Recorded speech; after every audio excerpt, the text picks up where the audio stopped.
नमस्कार दर्शक बंधु Odia knowledge academy YouTube channel को आपण मानक स्वागत। जदि आपण आम चैनल को प्रथम आछन दयाकोरी चैनल सब्सक्राइब बटन क्लिक करी चैनल को सब्सक्राइब करेंगे। वीडियोटी भल लगे निश्चय वीडियो को लाइक करेंगे, कमेंट करेंगे, शेयर करें भूलिए जहाँद्वारा आप प्रतिदिन नुआ नुआ अपडेट पाइपर। तो कर्मचारी को मिल 1 कोटी टंका जो लिखाई समस्त कर्मचारी को कहीपर यहाँ गोटे खुशी खबर सरकार बड़ निष्पत्ति नोटिस कौन केमी मिल 1 कोटी टंका आम से विषय संपूर्ण आलोचना करवा नोटिस रे। तो चलतु डेरी न करी आरंभ करवा आज खबरटी। तो ये आप देखिपे ओडिशा पुलिस स्टेट हेडक्वार्टर जो कटक अच्छी तरफ गोटे प्रेस नोट आसी जोटा कि 30/9/2024 ये आप देखिपे आज राज्य पुलिस मुख्यालय ठारे भारतीय स्टेट बैंक एसबीआई एवं ओडिशा पुलिस मध्य गोटे चुक्तिपत्र स्वाक्षरित होती। जो चुक्तिपत्र अनुसार चुक्तिपत्र अनुजाई एसबीआई बैंक पक्षर पुलिस कर्मचारी को 1 कोटी टंका पर्यंत दुर्घटना जनित बीमा राशि प्रदान करा जिवो। जो थरे कि जदि कौन पुलिस कर्मचारी दुर्घटना तांकर मृत्यु हुए तांकर निकटतम परिवार जन को परिवार को 1 कोटी टंकार बीमा राशि प्रदान करा 1 कोटी टंका तांको मिलिबो। सेमती आकाश मार्ग रे जदि पुलिस कर्मचारी यात्रा बेले सेठी तांकर मृत्यु हुए तो तांको 1 कोटी 60 लाख टंका मिलिबो। दुर्घटना जनित संपूर्ण भिन्नक्षम जदि हो गले तांको 1 कोटी टंका मिलिबो एवं आंशिक जदि भिन्नक्षम हेले पार्शियल डिसेबिलिटी जा कहे सर्वाधिक 80 लाख टंका पर्यंत सहायता बीमा राशि प्रदान करा जिवो बोली चुक्तिपत्र उल्लेख रही। तो ये कहीपर गोटे कर्मचारी यहाँ गोटे निहाती खुशी खबर।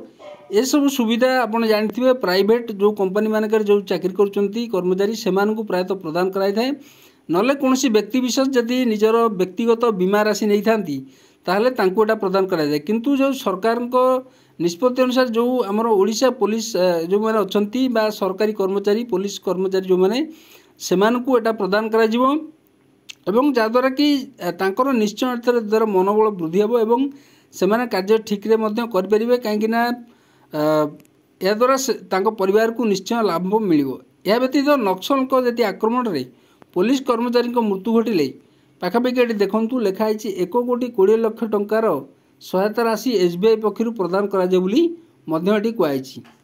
तो तापर देखा उल्लेखযোग्य ये चुक्ति अनुसार जो पुलिस कर्मचारी एसबीआई रे सालारी अकाउंट अच्छी ताले ये गोटे कंडीशन अच्छी चुक्ति अनुसार जो पुलिस कर्मचारी जो मैंने अच्छा जदि एसबीआई रे से सालारी अकाउंट रही अर्थात से जो दरमा पाँच एसबीआई स्टेट बैंक रे अकाउंट थी से दरमा आसो ता पुलिस सैलरी पैकेज को रूपांतरित होइछि से माने एसबीआई रु प्रदान कराउतो उपरोक्त सुविधा सुजोग पाई परिबे। ताहले एठी हमें कहि परिबा जो कर्मचारी मंगर एसबीआई सैलरी अकाउंट अछि एवं ताकू पुलिस सैलरी पैकेज को मध्य रूपांतरित कराइछि जहाँद्वारा उपरोक्त जो आम कहले केते टंका कौन मिलिबो जो बीमा राशि ताकू प्रदान करा जिवो ता पुलिस सैलरी पैकेज को रूपांतरित होइछि से माने एसबीआई पक्षरु प्रदान कराउथवा उपरोक्त सुविधा सुजोग पाई परिबे। यह व्यतीत जो पुलिस कर्मचारी एसबीआई रे सालारी अकाउंट नहीं से माने स्वेच्छा नुआ अकाउंट खोली एसबीआई द्वारा प्रदान कराउथवा विभिन्न योजनार मध्य लाभ उठाई परिबे। ता सहित ये गोटे आ गोटे रिलैक्सेशन रही जदि कर्मचारी कार एसबीआई अकाउंट रे सालारी अकाउंट नहीं तो से माने निजर स्वेच्छा वॉलंटरी क्या कंपलसरी नहीं से माने स्वेच्छा एसबीआई रे निजर अकाउंट खोलिबे सालारी अकाउंट ताकू पुलिस सैलरी पैकेज रे कन्वर्ट करेंगे। कन्वर्ट कला स्वेच्छा तो नुआ अकाउंट खोलला से जो ऊपर प्रदान करा विभिन्न योजनार से लाभ उठाई पारे।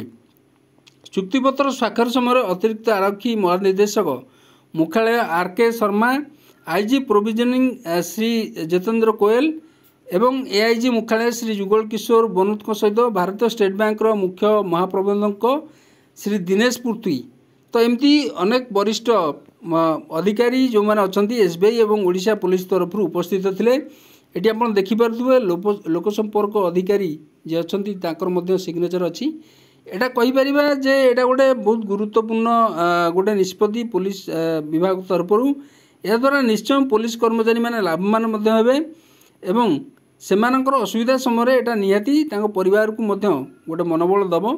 तो आज ये खबरटी जदि आपको खबरटी भल लगे निश्चय आप चैनल को सब्सक्राइब करेंगे, वीडियो को लाइक करेंगे, कमेंट करेंगे, शेयर करेंगे भूलिए जहाँद्वारा आप प्रतिदिन नुआ नुआ अपडेट पाइपर। धन्यवाद।